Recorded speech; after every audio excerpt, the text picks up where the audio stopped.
कार्यक्रम के प्रायोजक हैं गोल्डी मसाले। नमस्कार, मैं हूं प्रदीप विश्वकर्मा और आप देख रहे हैं आज का मुद्दा। और आज का हमारा मुद्दा है जिला पंचायत अध्यक्ष के चुनाव में सपा भाजपा है आमने सामने।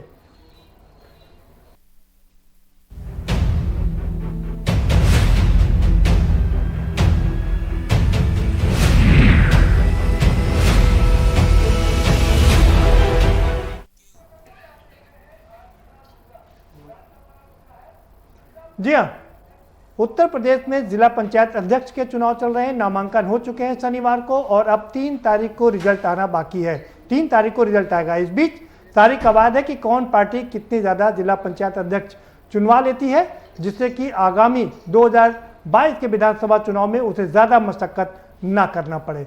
हालांकि जब चुनाव हुए थे इससे पहले, तब उसमें सपा ने बाजी मार ली थी। करीब 700 से ज़्यादा अपने सदस्यों को चुनवा लिया था और भारतीय जनता पार्टी मात्र 666 सदस्यों को ही चुनवा पाई थी। लेकिन अब भारतीय जनता पार्टी ने पूरी बाजी पलट दी है और अपने 17 जो जिला पंचायत अध्यक्ष हैं उनको निर्विरोध निर्वाचित करवा दिया है।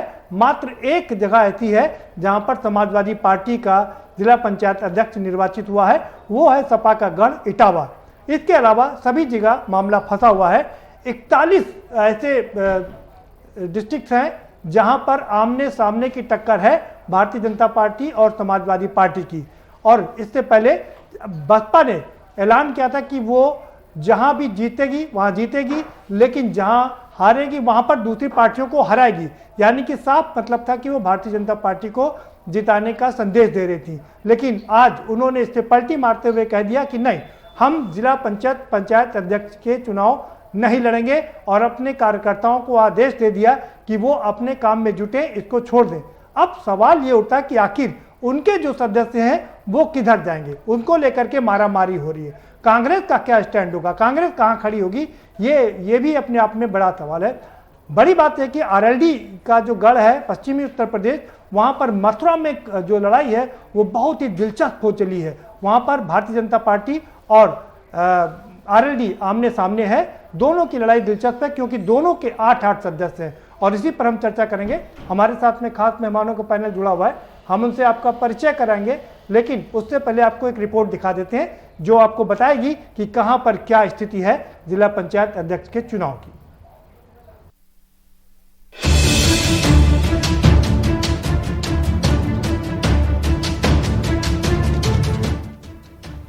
प्रेस कॉन्फ्रेंस में मायावती ने जहां जिला पंचायत चुनाव में पार्टी को अलग रखने की घोषणा कर दी, तो वहीं विधानसभा चुनाव के लिए तैयार अपना नारा भी बताया। उन्होंने कहा कि चुनाव में उनका मुख्य नारा और उद्देश्य यूपी को बचाना है, सर्वजन को बचाना है, बीएसपी को सत्ता में लाना है और लाना ही होगा। इसके अलावा मायावती ने बीजेपी पर जबरदस्त हमला बोला।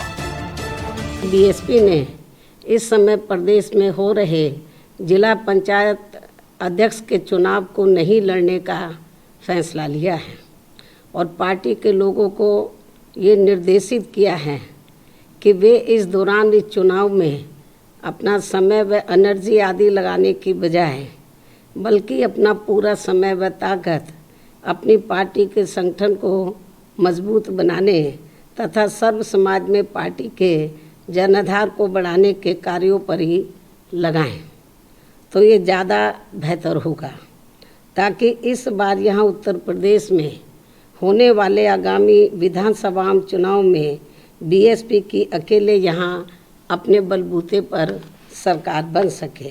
देखिए, अभी भागीदारी संकल्प मोर्चा की बैठक के लिए हम लोग ज्यों आए तब तक आपका विभाग आ गया और तब से लेके अब तक हम यहीं आपके सामने हैं। तो अभी हम लोग जा रहे हैं बैठक करने तुरंत, क्योंकि विलम्ब हो गया आप लोगों से बात करने में।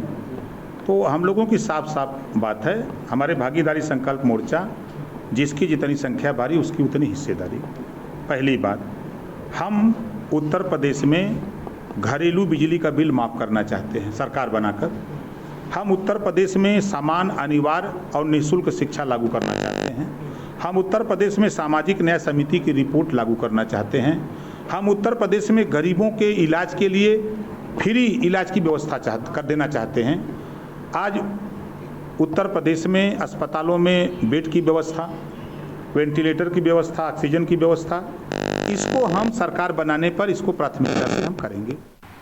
No, MIM party has not spoken to any political party. Uttar Pradesh के जिला पंचायत अध्यक्ष के चुनाव में 75 में से 18 जिलों में एक ही उम्मीदवार के मैदान में होने से उसका निर्विरोध चुना जाना तय है। 17 जिलों में सत्ताधारी बीजेपी ने कब्जा जमाया है, जबकि सपा महज इटावा में अपने उम्मीदवार को निर्विरोध जिताने में सफल रही है। सूबे की अब बची हुई 57 जिला पंचायत सीटों पर चुनावी घमासान होने के आसार बढ़ गए हैं, क्योंकि बीजेपी ने 65+ का टारगेट रखा है।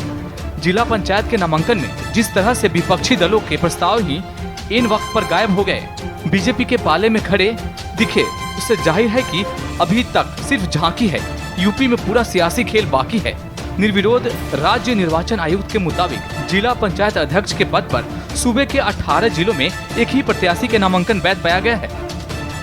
यह जिला मेरठ, गाजियाबाद, गौतम बुद्ध नगर, बुलंदशहर, अमरोहा, मुरादाबाद, आगरा, इटावा, ललितपुर, झांसी, बांदा, चित्रकूट, श्रावस्ती, बलरामपुर, गोंडा, गोरखपुर, मऊ और वाराणसी है। इस आधार पर यह मान सकते हैं कि इन जिलों के उम्मीदवारों का निर्विरोध निर्वाचन होना तय है।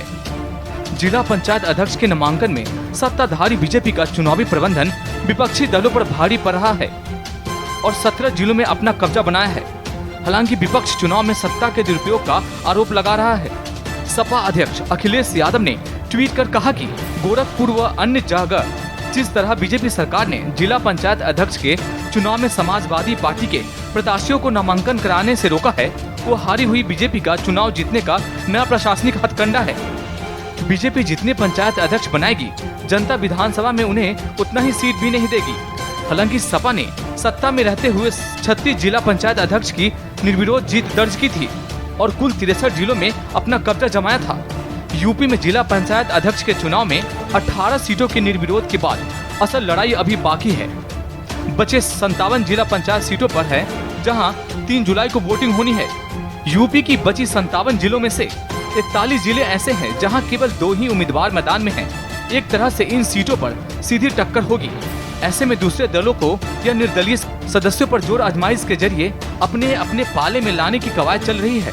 प्रलोभनों से अपने पाले में लाने का सिलसिला जोरों पर है, तो न मानने वाले सदस्यों को साधने के लिए दूसरे तरीके भी आजमाए जा रहे हैं। चुनाव में किसे कितना सफलता मिलती है, ये 3 जुलाई को तय होगा। स्पेशल डेस्क, के न्यूज इंडिया।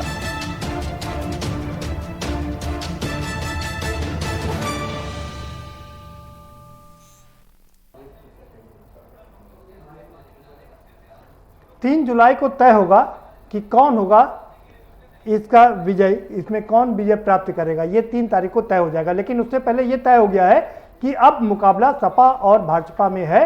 दोनों ही आमने सामने आ गई हैं। बसपा ने चूंकि अब ऐलान कर दिया कि वो चुनाव नहीं लड़ेंगे। अपने मेहमानों से हम आपका परिचय करा देते हैं।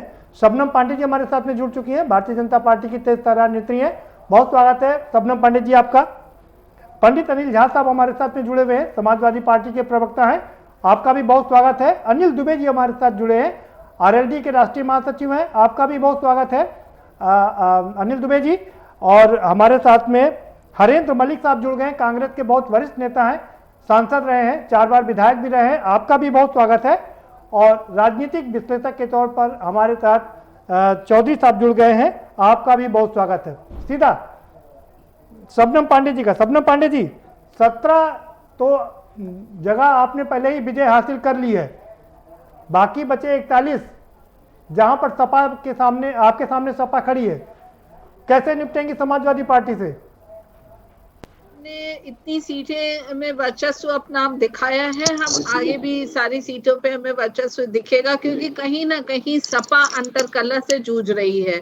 इनके प्रत्याशियों को प्रस्तावक तक नहीं मिल रहे हैं, तो ये साफ तौर पे दिखा रहा है कि सपा की लड़ाई केवल ट्विटर पे और सोशल मीडिया पे चल रही है। धरातल पर अगर देखा जाए तो इनकी पकड़ बहुत कमजोर है। उसके ठीक विपरीत भारतीय जनता पार्टी ने जिस तरीके से अपनी रणनीति के तहत उत्तर प्रदेश के इस जिला पंचायत अध्यक्ष के चुनाव में अपने वर्चस्व का झंडा फहराना शुरू किया है, ये मैं आपको बोलती हूँ कि ज्यादा से ज्यादा 50 के ऊपर 60-65 तक सीटें हम निश्चित तौर पे लेके आ जाएंगे।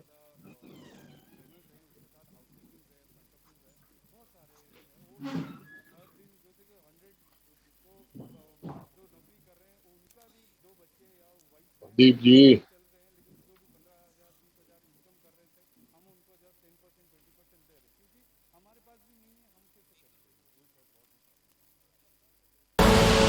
आप देख रहे हैं के न्यूज, खबरों का सारथी।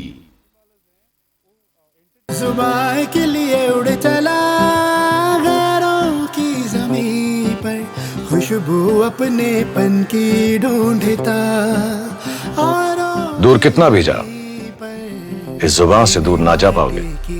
विमल, बोलो जुबान केसरी।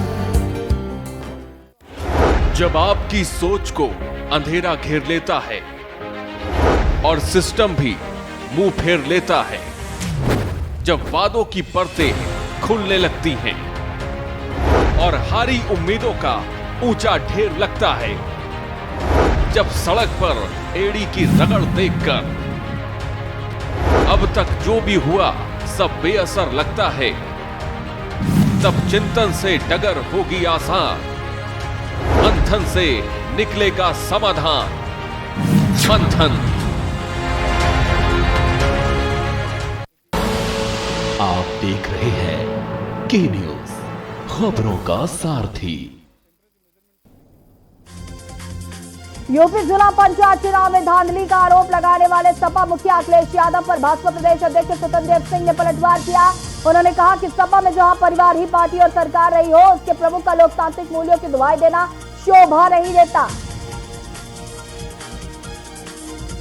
सपा के नगर अध्यक्ष डॉक्टर इमरान ने बताया कि सत्ता में होने का भाजपा गलत लाभ उठा रही है। शहर में भाजपा की लगी होर्डिंग व बैनर नगर निगम को नहीं दिखाई दे रहे। ममता की राह पर अखिलेश चढ़ रहे हैं। सपा ने यूपी में गढ़ा खेला होई का नारा, कानपुर में लगे बैनर।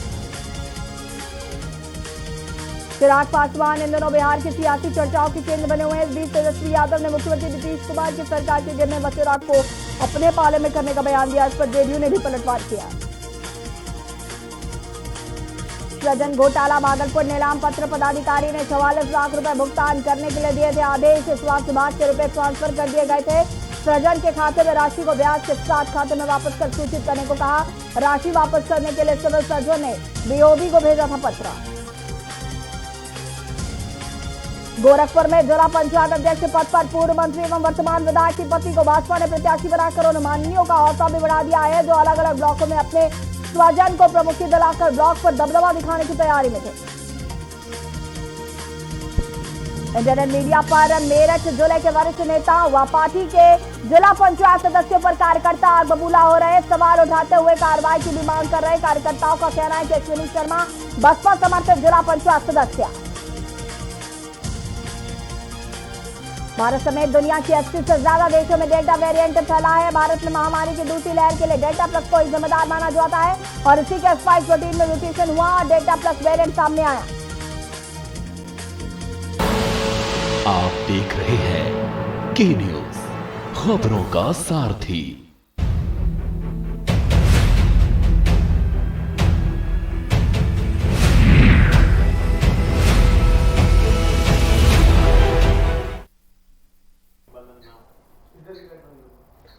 ब्रेक के बाद आपका स्वागत है और सभी मेहमान हमारे साथ में बने हुए हैं। शबनम पांडे जी, आप अपनी बात पूरी कर लीजिए। हमने अभी जिसमें हमने अपना निर्विरोध प्रत्याशी जीतने की एक श्रृंखला दिखाई है जनता को, और आप देखेंगे कि उत्तर प्रदेश में जिला पंचायत अध्यक्ष के चुनाव में हमारी भारी बहुमत से जीत होगी। निश्चित तौर पे विपक्षी पार्टियां जिस तरीके से ईवीएम पे दोषारोपण करते थे विधानसभा और संसदीय चुनाव में, अभी भी वो कुछ ना कुछ दोषारोपण करते रहेंगे और अफवाहों के बाजार को गर्म रखना चाहेंगे, लेकिन कहीं ना कहीं लोकतांत्रिक व्यवस्थाओं पर विश्वास रखते हुए और लोकतांत्रिक तरीके से जैसे कि हमने इस चुनाव में अपनी बढ़त दिखाई है, विपक्षी पार्टियों को खासकर सपा को या आरएलडी का भी देखा जाए, इन्हें प्रस्तावक तक नहीं मिले। कहीं ना कहीं इनके उम्मीदवार अपना पर्चा भी दाखिल करने में असमर्थ रहे। तो जिस तरीके का अंतरकलह इन पार्टियों में दिख रहा है और पार्टी के प्रति इनके ही प्रत्याशियों का रुझान नहीं है, तो ये साफ तौर पे दिखाता है कि आज भी भारतीय जनता पार्टी का जादू सर चढ़कर बोल रहा है। ठीक है, ठीक है, भारतीय जनता पार्टी का जादू सर चढ़कर बोल रहा है। पंडित अनिल झा साहब, बीजेपी का जादू सर चढ़ करके बोल रहा है और आपको प्रस्तावक तक नहीं मिल पा रहे हैं, कैसे लड़ेंगे ये लड़ाई? लड़ाई तो लड़ी जाएगी सर, और लड़ी जाती है। लड़ाई होती इसलिए कि लड़ी जाए, और वो तो समय बताएगा कि किसको प्रस्तावक नहीं मिल रहा है, किसको विधानसभा लड़ने के लिए टिकट नहीं मिल रहा है और कौन विधानसभा लड़ने के लिए तैयार नहीं है। फिलहाल जो हमारी बहन कह रही थी बड़ी बड़ी बातें कि लोकतंत्र में प्रदीप जी और राजनीति में जब वोट के अधिकार को लाठी के अधिकारों से लड़ा जाए और प्रशासन, डीएम और पुलिस को खड़ा करके जो है प्रत्याशी को मार के भगाया जाए, पूरी दुनिया ने देखी है टीवी पे। आज हमारी बहन कह रही है कि प्रस्तावक नहीं मिल रहे हैं, किसको प्रस्तावक मिलेगा नहीं मिलेगा ये तो भविष्य की गर्त में है, मैं उस पर नहीं जाना चाहता। बट फिलहाल मैं इतना बता दूं कि ये चाहे जिला आप एक चीज बताइए कि जिनको पंचायत चुनाव में पंचायत सदस्य नहीं जीत पाए हैं, वो जिला पंचायत अध्यक्ष जीतने की दावेदारी करती है। किस बिना पे? इसी बिना पे कि पुलिस को और डीएम को, प्रशासन को आगे करके धन बल के बल पे लोगों को खरीद के, धमका के, डरा के, मार के, भगा के, और ये फिर जीतना चाहती है और ये साबित करना चाहती है जनता के बीच में कि नहीं नहीं सब कुछ ठीक है। जनता देख रही है, आप जीतो 65 नहीं या 75 जीतो, ये तो 3 जुलाई को पता चलेगा, उसके बाद पता चलेगा किसकी कितनी सीटें निकल रही है। बट अभी जो हुआ है पिछले 2-3 दिन के अंदर, ये दुनिया ने देखा है। मैं बस इतना प्रदीप जी कहना चाहूंगा कि भारतीय जनता पार्टी की सरकार, चाहे वो केंद्र की हो चाहे राज्य की हो, इस देश की जनता त्रस्त हो चुकी है। इस देश की जनता जिन्होंने त्रस्त हो चुकी है। ठीक है, अरे ये तो रटा रटाया जुमला हो गया आप लोगों का सर। पंडित अनिल झा साहब, नहीं 14 से लेकर के अभी तक रटा यही जुमला आप लोग कर रहे हैं। ठीक है पंडित अनिल झा साहब, आपके पास दोबारा से आऊंगा। बाकी लोगों को भी चर्चा में शामिल कर लेते हैं। पंडित अनिल झा साहब, हरेंद्र मलिक साहब, आपकी पार्टी कहां खड़ी है? बसपा ने तो इनकार कर दिया कि वो चुनाव नहीं लड़ेगी। देखिए, हम भारतीय जनता पार्टी को हराने के लिए जो संयुक्त विपक्षी दलों का बैठ करके जो तय हुआ था, उसमें हम भी एक अंग, और हर जगह हम लोग चुनाव में कहीं हमारा उम्मीदवार है, कहीं सपा का है, कहीं आरएलडी का है, उस तरीके से काम कर रहे हैं। परंतु मुझे तो ये लगता है कि हमारे राजनीतिक जीवन के 44 साल बेकार गए। अभी जो बहन पांडे जी कह रही थी ये 70 से ज्यादा जीताएंगे, सही बात है, जीत जाएंगे, कोई दिक्कत नहीं। जिस तरीके से चुनाव लड़ा रहे हैं उस तरीके जीत जाएंगे। पर वो पाठशाला में हम भी चाहते हैं कि उस पाठशाला का पाठ हम भी सुन लें, जिस पाठशाला में पढ़ा जाता है कि मतदाता के बिना निर्वाचन संभव हो जाए। जिस दिन जिला पंचायत के सदस्यों का निर्वाचन हुआ था, आपने भी अपने चैनल पर कहा था कि भारतीय जनता पार्टी पिछड़ गई है। बहस ये थी कि सपा के ज्यादा जीते या कांग्रेस के ज्यादा जीते या बसपा के ज्यादा जीते। आज ये कह रहे, आज इन्होंने 17 लोग जिता लिए, जिस तरीके से जीते हैं। देखिए, एक बहुत कड़वी बात मैं आपको कहना चाहता हूँ। आदरणीय शबनम पांडे जी, ये सही है कि जिला पंचायत आप जिता ले जाएंगे, प्रमुख भी आप जिता ले जाएंगे। जिस प्रकार से प्रशासन का इन्वॉल्वमेंट है, थानेदार को कहा जाता है 1 वोट दे नहीं तो तेरा चार्ज खत्म, चौकी इंचार्ज कहा जाता है वोट ला नहीं तो तेरा चार्ज खत्म, एसडीएम को कहा जाता है कि आज ही बिना गाड़ी घोड़े के हो जाओगे अगर तुमने वोट ना ला करके। जिस तरीके से मामले हैं, मैं तो उदाहरण के साथ बता सकता हूँ 5-7 जिलों का। ठीक है, परंतु एक बात सही है, ये सारा गुस्सा असेंबली के चुनाव में निकलेगा। आदरणीय योगी जी, आप जिला पंचायत अध्यक्ष और ब्लॉक प्रमुख बना ले जाओगे लाठी के बल पर, अधिकारियों के बल पर निश्चित रूप से आप सीएम नहीं बन पाओगे। एमएलए के चुनाव में, विधानसभा के चुनाव में आप उसी तरह आओगे। एमएलए के चुनाव में, ठीक है, अरे ये उसी तरह हारोगे जिस तरह जिला पंचायत के सदस्य आपके हारे। ठीक है अनिल दुबे साहब, ठीक है हरेंद्र मलिक साहब। अनिल दुबे जी, पश्चिम में आप तगड़ी फाइट दे रहे हैं, खासकर मथुरा एक ऐसी जगह है जो पवित्र धरती है जहां पर भारतीय जनता पार्टी किसी भी कीमत पर चुनाव जीतना चाहती है। बराबर की टक्कर है आपकी बीजेपी से। कैसी टक्कर दे रहे हैं आप शबनम जी तो कह रहे हैं कि आपको प्रस्तावक तक नहीं मिल रहे। पूरे प्रयास में है कि जो सत्ता का जितना भी दुरुपयोग हो पावे वो सारे दुरुपयोग कर रहे हैं। आपने अभी हरिंद्र मलिक जी भी कह रहे थे कि जब चुनाव परिणाम आए थे तो उन चुनाव परिणामों में आपने बताया था कि समाजवादी पार्टी को कितनी सीटें हैं, राष्ट्रीय लोकदल को कितनी सीटें हैं, विपक्ष को कितनी सीटें हैं और भारतीय जनता पार्टी बुरी तरीके से हारी। तो जब जिला पंचायत के चुनाव में भारतीय जनता पार्टी बुरी तरीके से हारी तो जिला पंचायत के अध्यक्षों के चुनाव में कैसे वो निर्विरोध जीत रहे हैं ये स्वतः स्पष्ट है। उत्तर प्रदेश की जनता देख रही है कि किस तरह का दुरुपयोग, सत्ता का दुरुपयोग हो रहा है और सत्ता के दुरुपयोग करके किस तरह से चुनाव जीते जाते हैं और किस तरह से जिला पंचायत के सदस्यों को उठाया जा रहा है। बागपत में तो हमारी जिला पंचायत अध्यक्ष की प्रत्याशी को जबरदस्ती उठा ले गए, जबरदस्ती जाकर के कह दिया कि ये भारतीय जनता पार्टी में ज्वाइन हो और उसके तुरंत बाद उन्होंने आकर के खंडन किया, प्रेस कॉन्फ्रेंस में आकर करके उन्होंने खंडन किया कि हम राष्ट्रीय लोकदल के साथ हैं और उन्होंने राष्ट्रीय लोकदल के कार्यकर्ताओं के नेताओं के साथ जाकर के पर्चा भरा। इस तरह का तो दुरुपयोग हो रहा है। अगर सत्ता का दुरुपयोग होगा तो जाहिर सी बात है कि जिला पंचायत के चुनाव में सत्ता का बोलबाला रहता है और सत्ता के दुरुपयोग से उनकी हनक से आप अगर चुनाव जीतोगे तो इसका जो, लेकिन जनता में मैसेज अच्छा नहीं जा रहा है। जनता देख रही है कि किस तरह से दुरुपयोग किया जा रहा है। ठीक है, किस तरह से दुरुपयोग किया जा रहा है। ठीक है, जनता में मैसेज अच्छा नहीं जा रहा। संदीप चौधरी जी, आप तो राजनीतिक विश्लेषक हैं और ये कोई पहला मामला नहीं है कि सत्ता का प्रयोग हुआ, दुरुपयोग कहें, प्रयोग कहें, कुछ भी कहें, उपयोग किया गया और ये सारी राजनीतिक पार्टियां करती हैं, कोई नई बात नहीं है। समाजवादी पार्टी की जब सरकार थी तो 35 ऑलरेडी निर्विरोध निर्वाचित हो गए थे।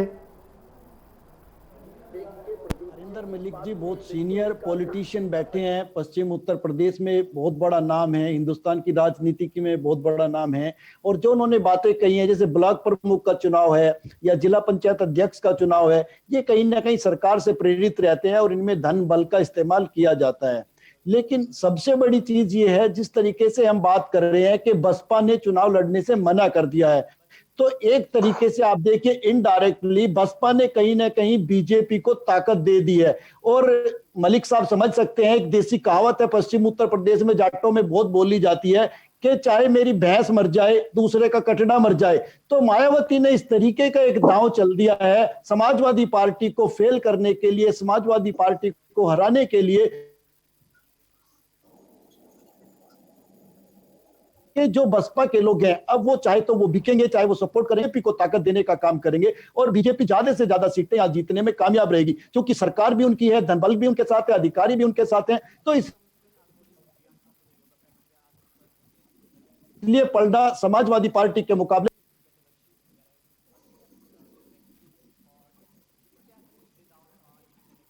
नहीं, लेकिन संदीप जी ये कोई नई बात तो नहीं है ना। जिसकी भी सरकार हो, चाहे सपा और आरएलडी की सरकार रही हो तब भी इसी तरह से प्रयोग किया गया, उसके पहले चाहे मायावती की सरकार रही हो उसमें भी, तो सरकार जिसकी रहती है तो बाकी चीज उसके हाथ में ही रहती है ना। में जो लाइनें आपकी है जनता ने बोलनी शुरू कर दी है। आज मैं गांव में था, एक सहारनपुर में गांव पड़ता है हमारा, तो वहां पे लोग बैठ के ये बात कह रहे थे कि भाई वो कांग्रेस की सरकार ही बढ़िया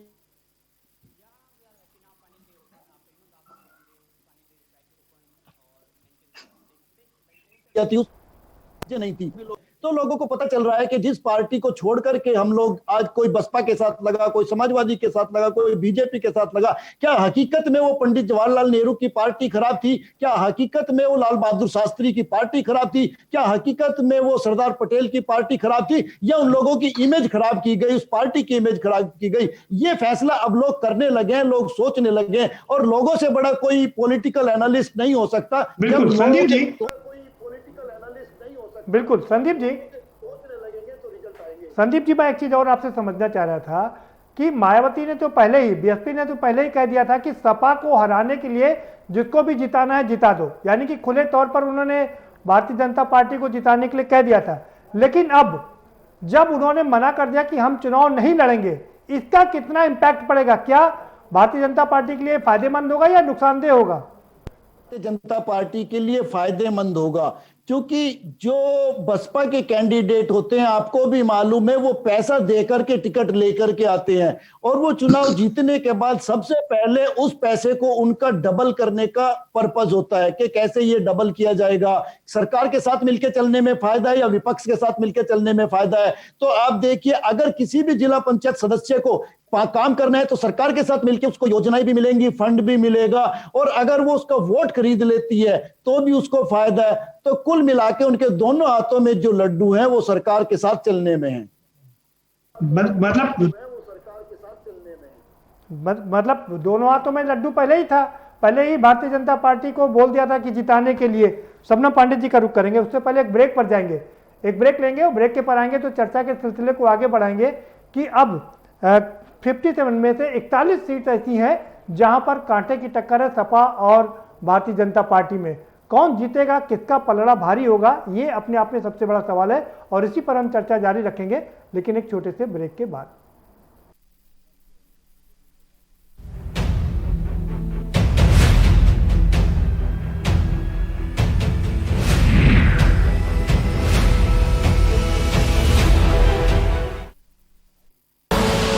आप देख रहे हैं के न्यूज, खबरों का सारथी।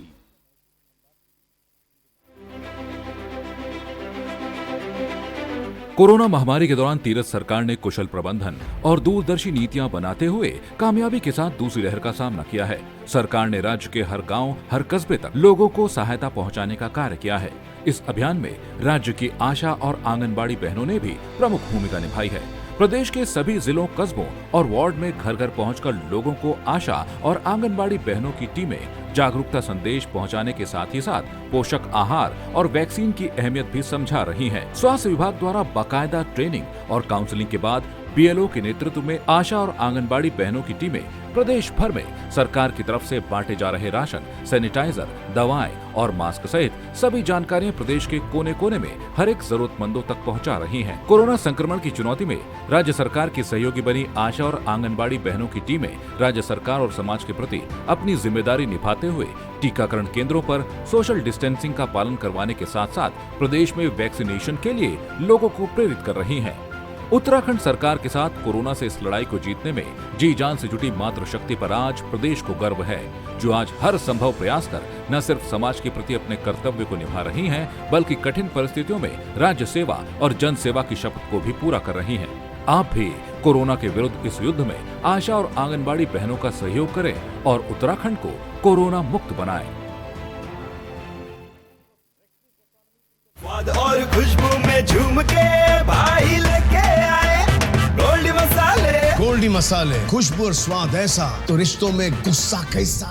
खुदी को आजमाया है तो ये अंदाज आया है, खुदी को आजमाया है तो ये अंदाज आया है। तुम में भी मैं हूं, शुद्ध प्लस पान मसाला।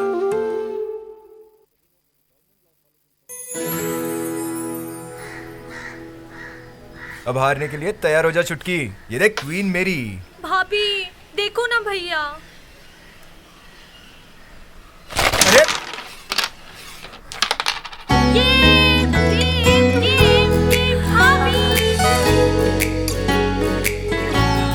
पिटारा खजाना खास पलों का।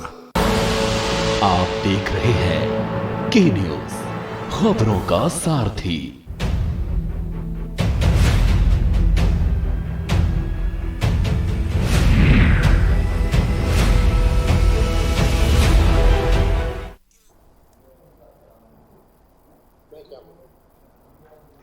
ब्रेक के बाद आपका स्वागत है और सभी मेहमान हमारे साथ में बने हुए हैं। शबनम पांडे जी का रुख करेंगे। शबनम पांडे जी, कैसे पार पाएंगी? आपने बनारस तो जीत लिया, लेकिन अयोध्या में कैसे अपना परचम फहराएंगी, क्योंकि वहां तो कांटे की टक्कर है। कैसे ये 17 जिला पंचायत अध्यक्षों का आपने देखा कि निर्विरोध वो हुए और जबकि पंचायत सदस्य अन्य पार्टियों से थे, लेकिन उन्होंने अपना विश्वास कहीं ना कहीं भारतीय जनता पार्टी। शबनम पांडे जी किस तरह से निर्विरोध निर्वाचित हुए हैं ये सब लोग देख रहे हैं और अब सोशल मीडिया ने इतना प्रचारित कर दिया है कि लोगों से बातें छुपती नहीं है। बागपत का उदाहरण आपके सामने है। पहले वो आरएलडी का उम्मीदवार थी, फिर सुबह बीजेपी की हो गई, शाम को फिर आरएलडी की हो गई। चुनाव तो नहीं लड़ा, लेकिन चुनाव लड़वाया जरूर है। जिला पंचायत से लेके पार्लियामेंट चुनाव तक मैंने लड़वाया हुआ है, और मैंने देखा है कि सपा बसपा के समय किस तरीके से जिला पंचायत चुनाव हुआ करते थे, किस तरीके से धन बल के बलबूते ये चुनाव हुआ करते थे, और जो गुंडागर्दी थी, जो हुड़दंग था, उसको शायद मुझे लगता है पैनल पे बैठे हुए कोई भी इनकार नहीं करेंगे। ये बात ये बात ठीक है शबनम पांडे जी, वो हमने पहले भी कहा कि ये कोई नई बात नहीं है कि धन बल और जनबल का इस्तेमाल होता हो, वो तो हमेशा से ही होता रहा है, चाहे कोई पार्टी नहीं हो। तरीके से अपना वर्चस्व दिखाया है। आगे भी जो सीटें बाकी हैं उन पर मैं आपको कहती हूँ कि कहीं ना कहीं अब आपको ये मानना पड़ेगा कि विपक्ष भले ही अफवाहों का बाजार गर्म, मथुरा और अयोध्या में क्या करेंगे शबनम पांडे जी? बहुत पवित्र नगरी वाराणसी तो आपने जीत ली है, काशी की नगरी जीत ली है। अफवाहों का बाजार गर्म करके, दोषारोपण करके, नकारात्मक राजनीति करके विपक्ष निश्चित तौर पे चुनाव लड़ने की राजनीति इसके तहत बना रहा हो, लेकिन हम पूरी रणनीति, हर चुनाव को चुनौती के तौर पे लेते हैं, पूरी रणनीति तैयार करते हैं। शबनम पांडे जी, अयोध्या में मात्र 8 सदस्य आपके हैं, 21 समाजवादी पार्टी के हैं 40 में से, ऐसे में कैसे परचम फहरेगा आपका?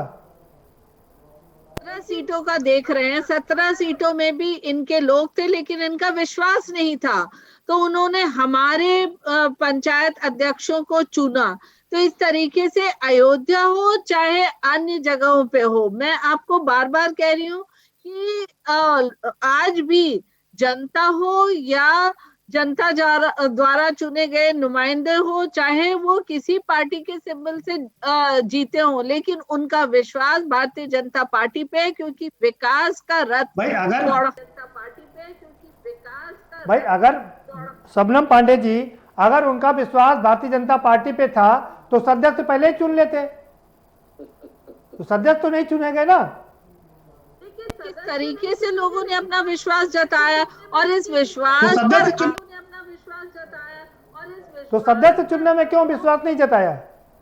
देखिए, हम जब पूर्ण बहुमत से जीतते हैं तब भी आरोप लगता है ईवीएम पे, आज हम जीत रहे हैं तब भी आरोप ये लगाते हैं कि इन्होंने किसी तरीके से जीत लिया। तो आरोप पर आप मत जाइए, कहीं ना कहीं इस लोकतंत्र पे जिस तरीके का विश्वास हमारी लीडरशिप पे, हमारे विकास कार्यों पे लोगों ने रखा है, उसी का परिणाम ये है। और मैं आपको पूरे दावे से कहती हूँ कि हम बहुत अच्छी जीत इसमें हासिल करेंगे, और अगले विधानसभा 2022 नहीं, रणनीति क्या होगी उसकी भाई शबनम पांडे जी? मथुरा और अयोध्या 2 महत्वपूर्ण स्थान है। मथुरा में आपको मैंने बताया कि कांटे की टक्कर है, 8 आरएलडी के पास में है, 8 आपके पास में है। अयोध्या में मैंने बताया आपको 8 आपके पास में है, 21 समाजवादी पार्टी पास में है।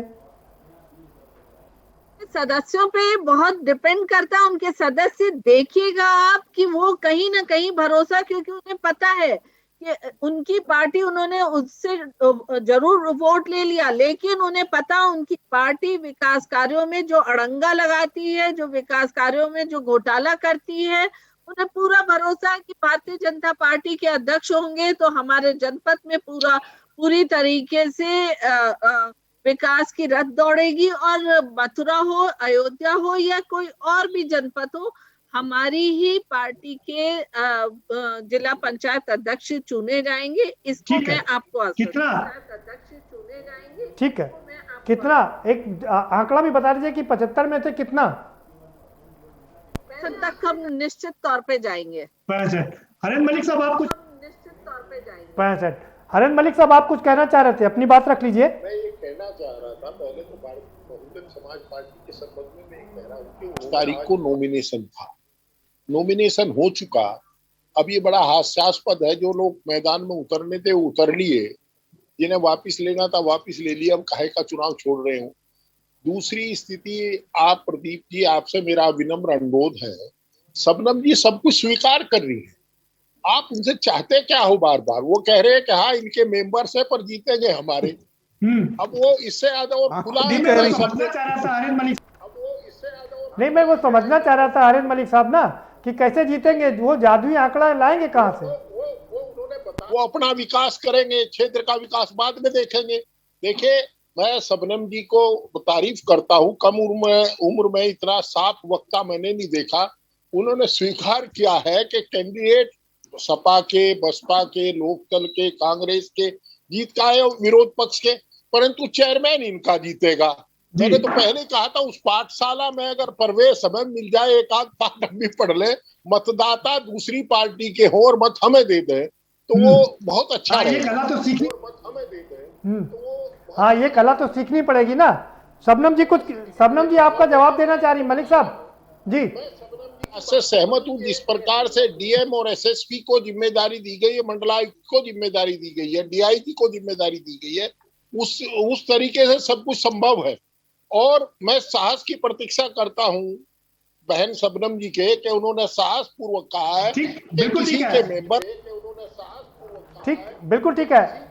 अब उनका साहस रूपी जवाब भी सुन लीजिए हरीश मलिक साहब। हाँ शबनम जी, तो वो मेरे शब्दों को अपनी तरीके से इंटरप्रेट करना चाह रहे हैं। वो सोच रहे हैं कि जो उनकी भावना है वो भावना मेरे शब्दों में जोड़कर वो बताना चाह रहे हैं। लेकिन मैं इस बात को साफ तौर पे कहती हूँ कि कहीं ना कहीं इस लोकतंत्र को परिवार तंत्र में से दबाने का काम, परिवार तंत्र को हावी करने का काम जिस तरीके से विपक्षी पार्टियों ने किया है, मैं केवल सपा पे ही आरोप नहीं लगा रही हूँ, इधर बैठे तमाम पार्टियों पे लगा रही हूँ कि उन्होंने लोकतंत्र को परिवार तंत्र में जकड़ना चाहा है। एक परिवार को परिवार तंत्र में जकड़ना ना शबनम पांडे जी, ये आपकी बात बिल्कुल ठीक है। वो ये आप घूम फिर करके परिवारवाद पर ले आती हैं। बात यहाँ पर चल रही जिला पंचायत अध्यक्ष की जी। पांडे जी तो बहुत बात अगर परिवारवाद पर जाएगी ना शबनम पांडे जी, तो बहुत दूर तक जाएगी। परिवारवाद सारी पार्टियों में है ना, फिर हम अपने मुद्दे से भटक जाएंगे जी। सौरभ गांगुली खड़े हैं, वो बैठे हैं कुर्सी पर। गांधी परिवार को ही बनाते हो, वो अध्यक्ष बनाते हैं तो यादव परिवार को अरे हाँ तो अदानी अंबानी पॉलिटिकल आदमी को तो ले रहे हैं आपको बनाते हैं। ये रिजर्वेशन किस बात का? क्या देश को राजतंत्र के बाद परिवार तंत्र की जरूरत थी? मैं कह रहा क्या हम अदानी अंबानी के गुलाम तो नहीं है, हमने देश नहीं बेचा, जिसमें देश बेच रहे हैं। हर आदमी जो झंडा और डंडा उठाता है वो प्रधानमंत्री बन सके और राष्ट्रीय अध्यक्ष बन सके, ये और अदानी अंबानी की गोद में खेल सके। उस इच्छा और काबिलियत को दबाकर हरीश मलिक साहब और शबनम पांडे जी, डिबेट दूसरी तरफ चली जाएगी हमारी। अनिल झा साहब के पास चलते हैं। अनिल झा साहब, आप मुझे ये समझाइए कि आप अपने लोगों को रोक नहीं पा रहे हैं और उसी कारण से 11 जिलाध्यक्षों को निलंबित करना पड़ा। आप कैसे मैनेज करेंगे? नहीं आप प्रदीप जी, इसलिए बर्खास्त करना पड़ा क्योंकि जिस तरह से भारतीय जनता पार्टी की कार्यकर्ता पुलिस के साथ, प्रशासन के साथ वहां पे हाथापाई कर रहे थे हमारे प्रत्याशियों के साथ, उनको नामांकन नहीं करने दिया। हमारे राष्ट्रीय अध्यक्ष जी का कहना था कि अगर हमारे वहां के जो भी जिला अध्यक्ष या जो भी कमेटी थी, जो हमारे कार्यकर्ता थे, अगर उसी तादाद में अगर वो लोग वहां पे होते तो वो नौबत कुछ और होती। तो हमने हमारे जो जिलाध्यक्ष, तो यही तो मैं कह रहा हूँ अनिल झा साहब, मैं यही कह रहा हूँ कि आपकी पार्टी के बड़े नेता नीचे उतरते नहीं जमीन पर और भारतीय जनता पार्टी ने अपना पूरा अमला उतार के रखा है। देखिए ऐसा है, चुनाव नहीं है और हमारे यहाँ जो है गुजरात से लोग, और बिहार की चुनाव में गुजरात से और बंगाल की चुनाव में महाराष्ट्र से लोग नहीं जाते हैं। ये उत्तर प्रदेश की चुनाव है, जिला पंचायत है, यहाँ पे जिला के संगठन की चुनाव है। भाई यही बेसिक डिफरेंस यही है अनिल झा साहब कि भारतीय जनता पार्टी छोटे से छोटे चुनाव को बहुत ही गंभीरता से लेती है और आप लोग गंभीरता से नहीं लेते हैं। अरे मैंने सेट किया तो भी 11 जिलाध्यक्षों को सस्पेंड करने की जरूरत क्या पड़ी?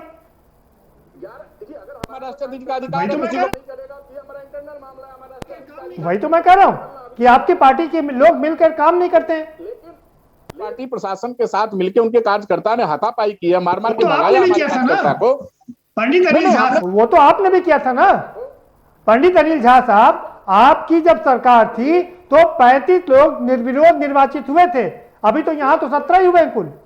प्रदीप जी भगाया था कचहरी से और नामांकन के समय से। हमारे यहाँ डीएमएसपी नहीं खड़े होते थे वहां पे।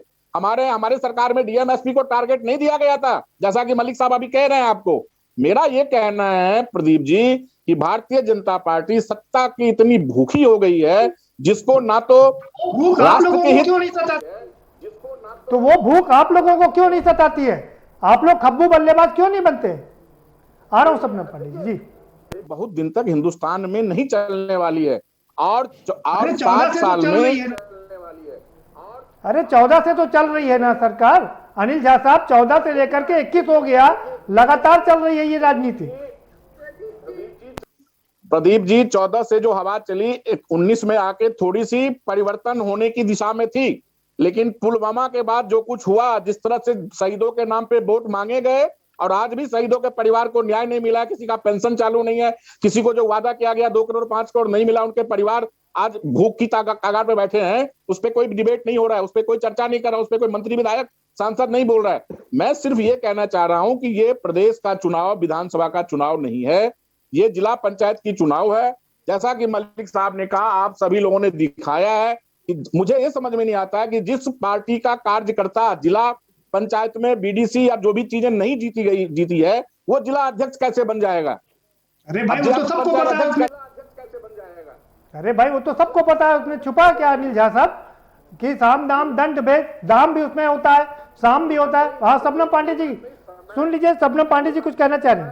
चीजें को देखी जा रही है, समय आएगा पुरजोर जवाब दिया जाएगा। फिर वही लोग जो संसद में बच्चों की तरह रो रहे थे, आने वाले समय में फिर रोते हुए दिखाई देंगे। देखिए अनिल जी आज प्रदीप जी बबूल का आम कहां से आए? आज जो आप बोल रहे हैं आने वाले समय में काटेंगे, इतिहास गवाह रहेगा, पन्नों में दर्ज हो रहा है। सुन लीजिए शबनम पांडे जी का जवाब सुन लीजिए अनिल झा साहब जी।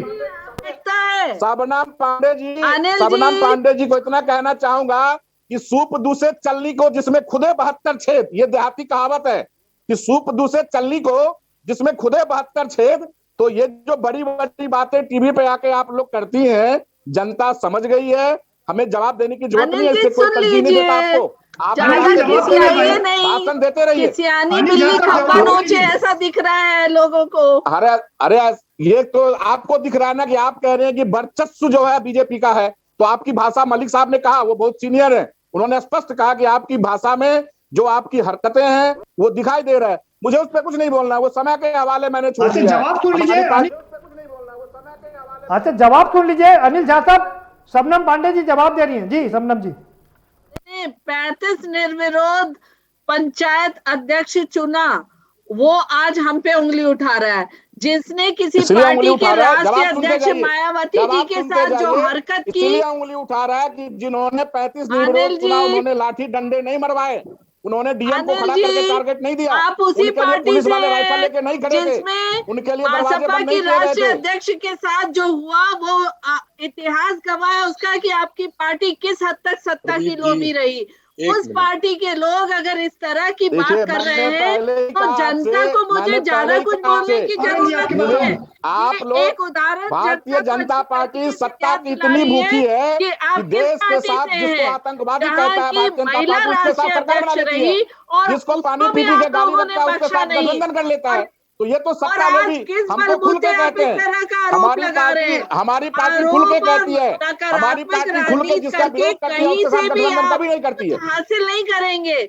चुनाव को चुनौती समझिए, रणनीति बनाइए और लड़िए। हम चुनाव हर चुनाव हारने के बाद आरोप प्रत्यारोप का दौर जो शुरू करते हैं और इस तरीके से लड़ते हैं, तो चुनाव को चुनौती से लेती है जनता की सेवा करने के लिए, ना कि चंद उद्योगपतियों की सेवा करने के लिए और उसकी गुलामी करने के लिए। समझ रही बहन? हमारी हमारा राष्ट्रीय चुनाव परिवार में है। अरे मलिक साहब आपके पास आ रहा हूँ। अनिल झा साहब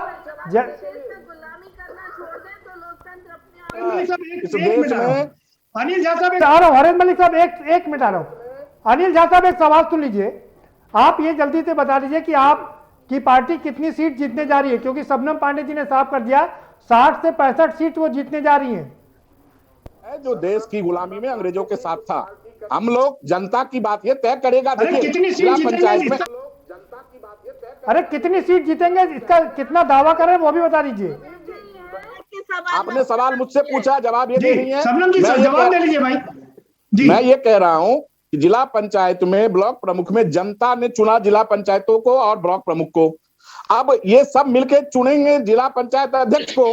अब मैं कह दूं कि मेरा 75 जीत जाएगा, मैं कौन होता हूं भाई? मैं क्या भविष्य वक्ता हूं या मैं चुनाव आयोग हूं? अरे लेकिन आपकी पार्टी ने कुछ गुणा गणित किया होगा ना। मैं क्यों बोलूं अभी आके बड़ी बड़ी अम्मा बनूं? अमित शाह की तरह की 400 पार आएगा 65। वो 400 के पार, वो 400 के पार कहते हैं तो 400 के पार करके दिखाते हैं। हरियाणा में कहा 75 पार रह गए 35 पे, बंगाल में कहा 200 पार रह गए 75 पे। ठीक है, ठीक है अनिल यादव, आप अपना सीक्रेट ओपन मत करिए। हरेंद्र मलिक साहब आप अपनी बात रख लीजिए जी। समाजवादी पार्टी ने वास्तव में, मुझे ऐसा प्रतीत होता है जब ये सरकार में थे 2016 के चुनाव में, ये तो सही है कि श्यामली में हमारा जीता था इनके विरोध में, और इसमें संयुक्त विपक्ष का, और भारतीय जनता पार्टी का जीता था मुजफ्फरनगर में समाजवादी पार्टी के राज में। फेयर पोल हुआ था जिला पंचायत का, पर एक अंतर है प्रदीप जी, मैं आपकी बात से सहमत हूं। इन्होंने बलराम यादव जी को, ओम प्रकाश सिंह को और महबूब अली को, 3 को ऑब्जर्वर बना करके श्यामली भेजा था। अब इनका कोई प्रदेश स्तर का पदाधिकारी किसी जिले में भी ऑब्जर्वर बनकर के नहीं गया। इससे निश्चित रूप से कहीं ना बल मिला है। और दूसरी बात मैं बहन शबनम जी के लिए कहना चाहता हूँ, किसी ने बच्चे से पूछा कि अगर तुम जंगल में गए, शेर मिल गया तो क्या करेगा, क्या करोगे? तो करेगा तो शेर जो करेगा। तादाद आप किससे पूछ रहे हैं? तादाद तो चीफ सेक्रेटरी से, जो मुख्य जितनी तादाद टारगेट दिया जाएगा, अनिल जी आप नौजवान हैं, जितना टारगेट देगा उतना जीतेंगे, उसे कोई रोक नहीं पाएगा। पर समाजवादी पार्टी की मैं तारीफ नहीं कर रहा, पर उनके कार्यकाल में 2 जिलों का, तो श्यामली में हमारा जीता था और मुजफ्फरनगर में बीजेपी का जीता था इनके विरोध में। फिर हरेंद्र मलिक साहब ठीक है, आपने अच्छा विश्लेषण कर दिया। अब आप अपना भी बता दीजिए कि कितनी सीट पर आप दावेदारी कर रहे हैं। हराने के लिए कहीं सहयोग ले रहे हैं, कहीं सहयोग दे रहे हैं, पर मैंने फिर वही बताया ना कि तो शेर की मर्जी पर डिपेंड करेगा कि शेर क्या करेगा।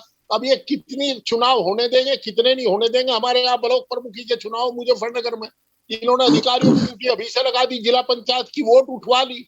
आपका राजपत्रित अधिकारी लैंस डाउन तक, देहरादून तक वोट लेकर के गया है।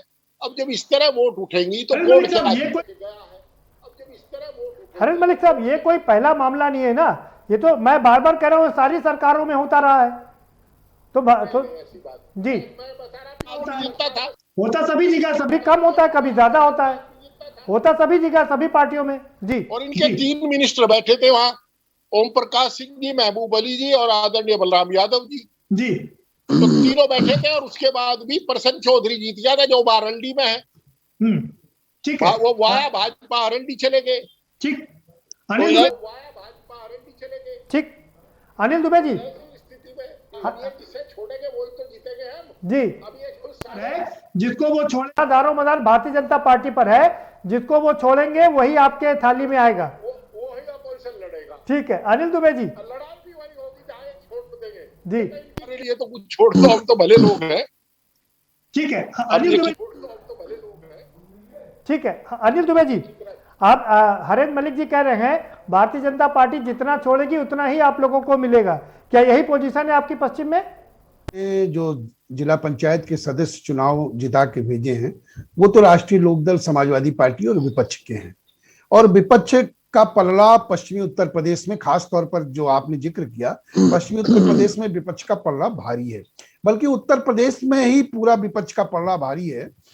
लेकिन जिस तरह से 17 जगहों पर चुनाव हुए हैं, जिस तरह से सत्ता का दुरुपयोग किया गया है कि आपके भारतीय जनता पार्टी के सदस्य नहीं थे। शबनम पांडे जी ने खुद स्पष्ट कर दिया कि हमारे लोग जीते नहीं थे, हमारे लोग जिला पंचायत में नहीं जीते थे, लेकिन जिला पंचायत अध्यक्ष में हम जीते हैं।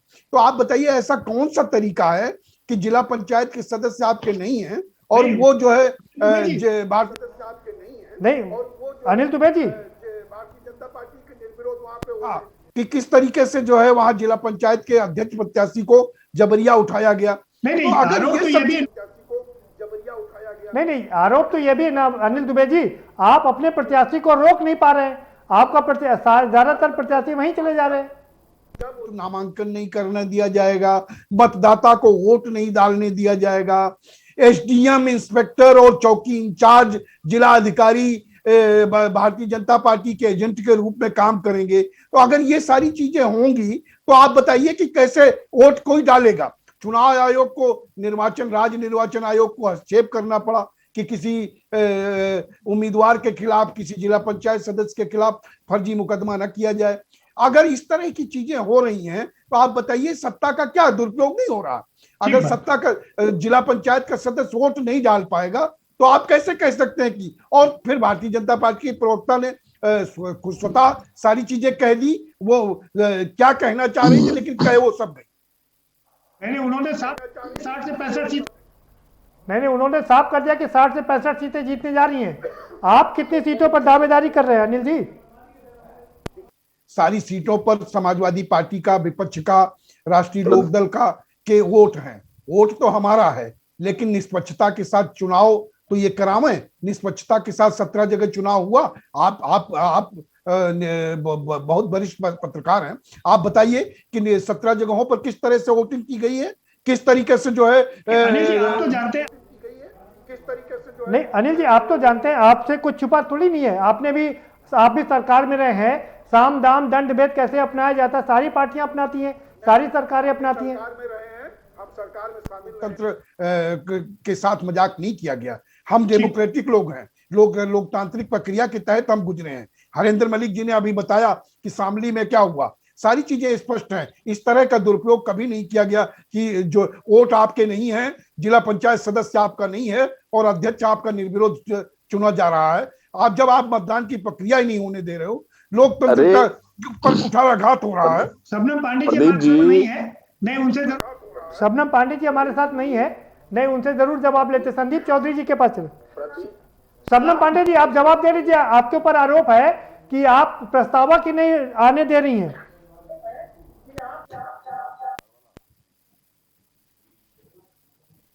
चलिए संदीप चौधरी जी के पास चलते। संदीप चौधरी जी, विपक्ष का आरोप है कि भारतीय जनता पार्टी सब बल का प्रयोग करके प्रस्तावक ही नहीं बनने दे रहे किसी को। हेलो संदीप जी, आपको आवाज मिल रही है? प्रदीप जी, इम्पोर्टेंट ये है कि अभी उत्तर प्रदेश घटनाक्रम आप देख रहे हैं वो पूरा विधानसभा को ध्यान में रख के किया जा रहा है। लेकिन मैं आपको एक चीज बताना चाहता हूं कि आप जिला पंचायत अध्यक्ष बना लेने से ज्यादा बना लेने से विधानसभा का चुनाव नहीं बदल सकते। आपने देखा होगा दिल्ली में सारे सांसद जो पब्लिक वोट करती है बीजेपी के हैं, लेकिन विधानसभा में सरकार केजरीवाल की है। आप हरियाणा में देखेंगे, हरियाणा में सारे सांसद बीजेपी के हैं, लेकिन वहां पे जो बीजेपी की सरकार है वो दुष्यंत चौटाला के कंधों पर चल रही है। आपने बंगाल का हाल देखा, बंगाल में ज्यादातर सांसद बीजेपी के जीत करके आए, लेकिन विधानसभा में सरकार ममता बनर्जी की बनी। आपने बंगाल में देखा, बिहार में देखा, आप किसी भी स्टेट में जाकर देख लीजिए, महाराष्ट्र में आप देख लीजिए किस तरीके से सरकार बनाने में नाकाम रहे। नहीं संदीप चौधरी जी, आपकी ये बात ठीक है कि जनता जब चाह जाती है, लेकिन सवाल यह है ना कि जब जिलाध्यक्ष वहां पर होगा तो वो प्रभावशाली होगा ना, वो वोटों को मैनेज कर लेगा। जरूरी चीज ये है कि अगर आपको उत्तर प्रदेश में सरकार बनानी है तो ये जो किसान आंदोलन चल रहा है, जो किसानों की समस्या है, इससे आप कैसे निजात पा सकते हैं, किसानों को कैसे आप खुश कर सकते हैं। दूसरी चीज प्रदेश के अंदर। ठीक है संदीप जी, बहुत शुक्रिया। सभी मेहमानों का बहुत धन्यवाद इस चर्चा में शामिल होने के लिए। तो मामला आर पार का है और मामला अब बीजेपी के बैकड्रॉप पीछे हटने के बाद में अब मामला सीधे सपा और भारतीय जनता पार्टी के पास में आ गया है। दोनों आमने सामने हैं। 41 सीटों पर सिर्फ सपा और भारतीय जनता पार्टी आमने सामने है। कौन कितनी सीटों पर दावेदारी करेगा, कौन कितनी सीटें जीत पाएगा, ये देखना काफी दिलचस्प होगा। हालांकि भारतीय जनता पार्टी का दावा है कि वो 60 से 65 सीटें जीतेगी, लेकिन जहां कैसे मैनेज करेगी ये देखना काफी दिलचस्प होगा। फिलहाल इस कार्यक्रम में इतना ही। आप हमें दीजिए इजाजत और बाकी खबरों के लिए देखते रहिए के न्यूज़ इंडिया।